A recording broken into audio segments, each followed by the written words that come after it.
Hello students, आज हम पढ़ेंगे एक टॉपिक के बारे में जिसका नाम है एमनियोसेंटेसिस। रिप्रोडक्टिव हेल्थ में एक इम्पॉर्टेंट टॉपिक है जो शायद हम लोगों का छूट गया था, लेकिन मैं अभी तुम लोगों को वीडियो करके भेज देता हूँ। I think it will be very much helpful for you. Amniocentesis एक ऐसा प्रोसेस है जिसमें क्या देखा जाता है कि amniotic fluid is collected from the mother's body. अब ये एमनियोटिक फ्लूइड क्या होता है? मदर का जो यूटेरस, जिसको हम ऊम्ब और हिस्टेरा भी बोलते हैं, इस ऊम्ब और हिस्टेरा के अंदर बच्चे का डेवलपमेंट होता है। अब बच्चे को पूरी तरह से बाहर में पैक्ड करके रखता है एक स्ट्रक्चर मदर्स का यूटेरस के अंदर, उसका नाम है प्लासेंटा। तुम सबको मालूम है। तो प्लासेंटा के बाहर में, और प्लासेंटा जो लेयर से बना है उसका लेयर का नाम है, एकदम बाहर वाला layer of the placenta is called Korean. दूसरा लेयर का नाम है बाइकोटिंग, मतलब डबल लेयर कोटिंग वाला दूसरा लेयर का नाम है एमनियन। तो ये एमनियन के अंदर एक साइटोप्लाज्मिक फ्लूइड रहता है जिसको हम बोलते हैं एमनियोटिक फ्लूइड। एक सिरिंज से अगर हम वो एमनियोटिक फ्लूइड को 0.5 ml कलेक्ट करें और उसको लैब में टेस्ट करें, तो अगर हमें टेस्टोस्टेरोन का ज़्यादा प्रेजेंस मिलेगा तो बच्चा मेल है, अगर ईस्ट्रोजन प्रोजेस्टेरोन को ज़्यादा प्रेजेंस मिलता है तो बच्चा फीमेल है। मतलब ये सेक्स डिटर्मिनेशन में एमनियोसेंटेसिस प्रोसेस एक इम्पॉर्टेंट रोल प्ले करता है। इस पूरा प्रोसेस को इसलिए बोला जाता है एमनियोसेंटेसिस।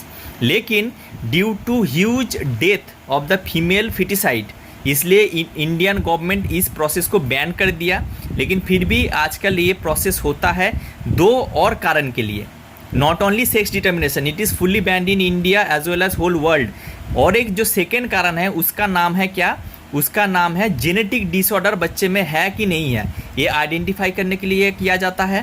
थर्ड, बच्चे के अंदर क्रोमोसोमल डिजीज़ है कि नहीं है, ये आइडेंटिफाई करने के लिए भी ये प्रोसेस किया जाता है। तो एमनियोसेंटेसिस का 3 रोल क्या क्या हुआ?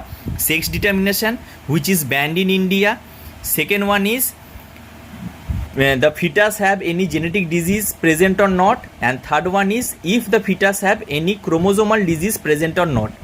तो चलो एक डायग्राम बना के इसको और भी ज़्यादा क्लैरिफाई करता हूँ।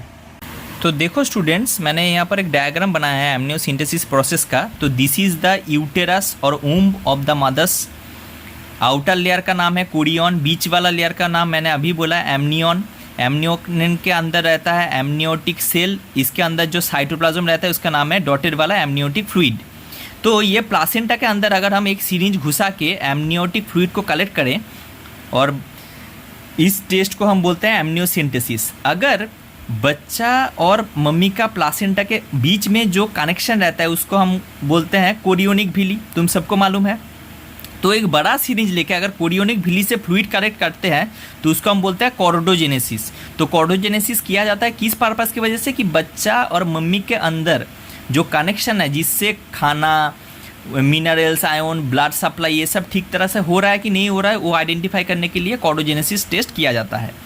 लेकिन एमनियोसेंटेसिस क्या होता है? ये एक cytological as well as chemical analysis है जो 4th मंथ ऑफ प्रेगनेंसी तक सेफ होता है। मतलब इसके बाद करेंगे तो बच्चे का और भी ज़्यादा डेवलप्ड हो जाता है, तो इसलिए बाद में करना दिक्कत होता है। इसलिए 4 महीने के अंदर करोगे तो ये सेफ है।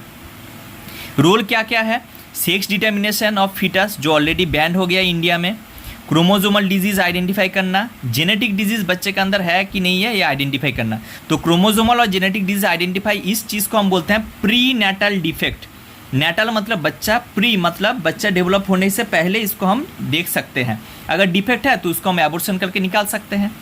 लास्ट में आता है metabolic disorder is also detected. Metabolic disorder का मतलब है पेम, protein enrich malnutrition, such as मान लो क्वासियोरकोर है या मैरास्मस है। अगर बच्चे के अंदर ये पहले से अगर हम डिटेक्ट कर सकते हैं तो इस टेस्ट को हम बोलते हैं एमनियोसेंटेसिस। तो एमनियोसेंटेसिस से हम बहुत सारा कुछ देख सकते हैं। ठीक है, तो ये अपना कॉपी में काइंडली नोट डाउन कर लेना। ये रिप्रोडक्टिव हेल्थ का लास्ट पर बचा हुआ था। ओके, अगर कोई डाउट होता है तो मुझे क्वेश्चन करना। Thank you.